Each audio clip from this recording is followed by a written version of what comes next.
My name's Irwin, and today I'm gonna take you on a tour of historic Markham. Which one are we going to now? Let's do the train station. The train station. Okay, so the first one we're going to is the train station of Markham. So that's Let's Main do Street it. Everybody get up.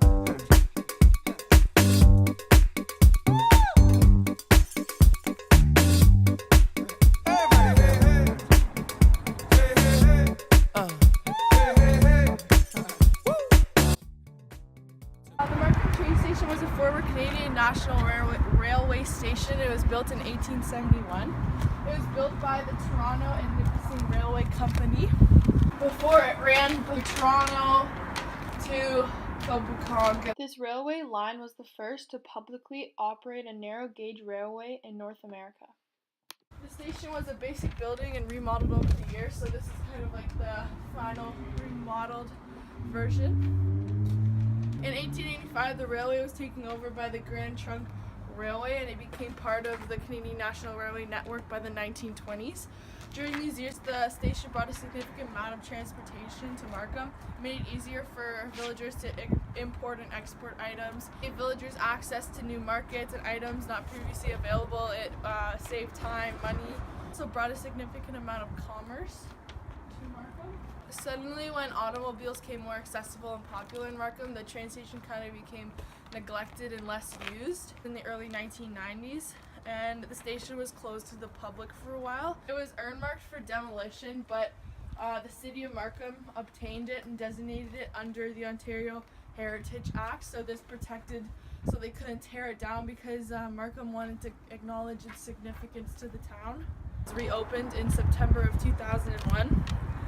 It is now used, as you can see, for GO Transit. Inside there's community planning, and they are used for meeting space. Yeah. Next.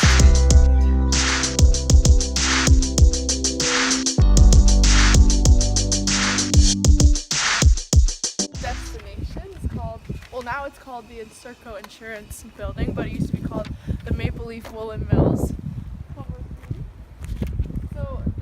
Started up by James Robinson and was operated by David McDougall.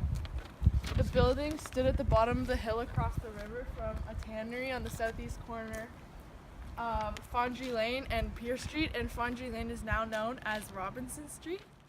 The mills was a major local employer, and this area had developed into a thriving center for industry by the end of the 1800s. Mills was under contract to make blankets for the Canadian Army in aid of the war in Europe. Unfortunately, in 1907, the top of the building was struck by lightning, and it was burned down, also destroying another big industry. With the two biggest industries down in Markham, there's really like a big decrease in employment, and when veterans came back from the war, there wasn't any jobs for them and other people as well. And it wasn't until the 1950s that Markham started putting up other industries. This kind of set the tone for Markham, because you don't really think of Markham as a big industry or factory town. In 2005 and 2006, the insurance company Encirco, which you can see right here, which is this building right now, set up its building right here, which is just east of the original Woolen Mills location. Markham architects and worked with the Heritage Markham Committee, who designed this building to kind of resemble what the Woolen Mills looked like. So if you want to get a shot of the building, it's pretty similar to what the old mills looked like, and they wanted to do this because they wanted to show and recognize how important this building was to Markham's history. Okay.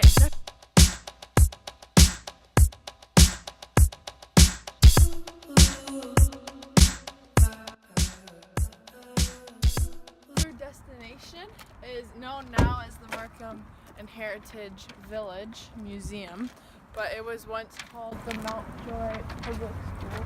So the school started out as a one-story frame school painted white, built in 1835. The school was built at the southwest corner of Main Street and 16th Avenue, where it still is today. The very original building was there for 25 years, and then in 1865 the school was rebuilt into a one-story red brick schoolhouse. This building served as the Mount Joy Public School from 1865 to 1907. In 1907, the building went under construction and renovations. During the reconstruction, the Mount Joy Public School was held at an early double-story cabinet making shop, which is vacant in 1907 after the owner, Mr. Abraham Buyer Roman, passed away. So the Mount Joy used this building for several months, and then when the renovations were complete, they moved back into this building. If you want to take a look. One fun fact about this school is that when originally in 1864 there was a big argument about the location of this school. Some parents didn't want the school where it was because on the north side of these grounds there was a pottery shop. The parents were afraid that the students might get burnt by the pottery kiln. So they put it to a vote. It was 50-50. So then they went to the secretary of Markham School Board, and he was the tiebreaker, and he voted to keep the school in its original spot where it still stands today. They haven't moved it. This is the exact replica of the original school. Well, no, it is not a replica. So you can't see it from here, but that white brick up there, it says Mount Joy Public School 1907. So obviously they wanted to make sure that people knew that it was here because it was so significant to Markham. It was the first public school in Markham. Being the first permanent public school in Markham, it was really the first time education was accessible for Markham's youth. The building that was once known as Mount Joy Public School is now known and is part of the Markham Museum and Heritage Village. Till this day, the historical school stands in its original spot. So you can kind of see, like, it looks very old and historic. Nice. Okay, let's go.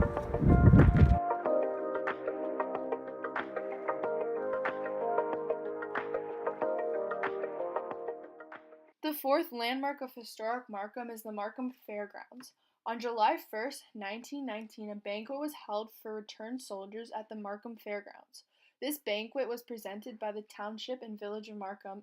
Over 6,000 people attended, which was pretty big compared to the population of Markham at the time. And it was basically a ceremony just for the veterans. They had meals with menus, they said toast, they had grace, they did all this type of stuff. The most significant and I think amazing part of this whole event is that the town distributed 250 personally engraved gold watches to all the veterans and nursing sisters of World War I. So this was very generous of Markham because at the time, these things were very expensive. They also decided to spend the money on these watches instead of making a cenotaph at the time.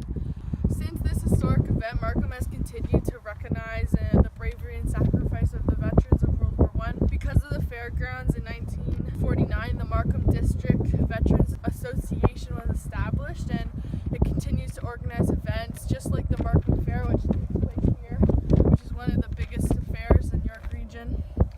And it was inspired just because of this 1919 ceremony.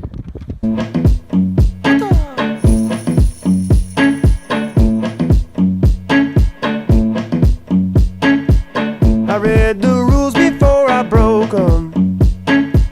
I broke the chains before they choked me out. Now I pay close attention, really learned the code. I learned to read the map before I hit the road. Hey yo, I know you never heard this before. The war, and I ain't wishing competition or fishing. Okay, so the last landmark that I'm talking about that was significance to Markham's history is Main Street. So if you want to show, it's very busy right now.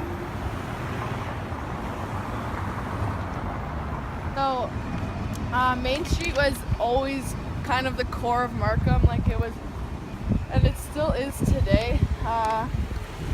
It blends our tradition and history with new modern shops and boutiques. The more Markham grows and had grown in the past, the more Main Street's history grew. Main Street had all different kinds of shops and dwellings. More than 1,000 people lived there or worked there. And thanks to the community, people like carpenters, blacksmith, builders came together to really build around Main Street to create the Markham Village. Main Street also improved transportation because things like buggies and carriages were becoming way more popular. The Markham Village was officially incorporated on January 1st, 1873. Following this, the town hall was built on Main Street in 1881 and was said to be pretty impressive and show the legacy and history and significance of Main Street. So this is the old town hall.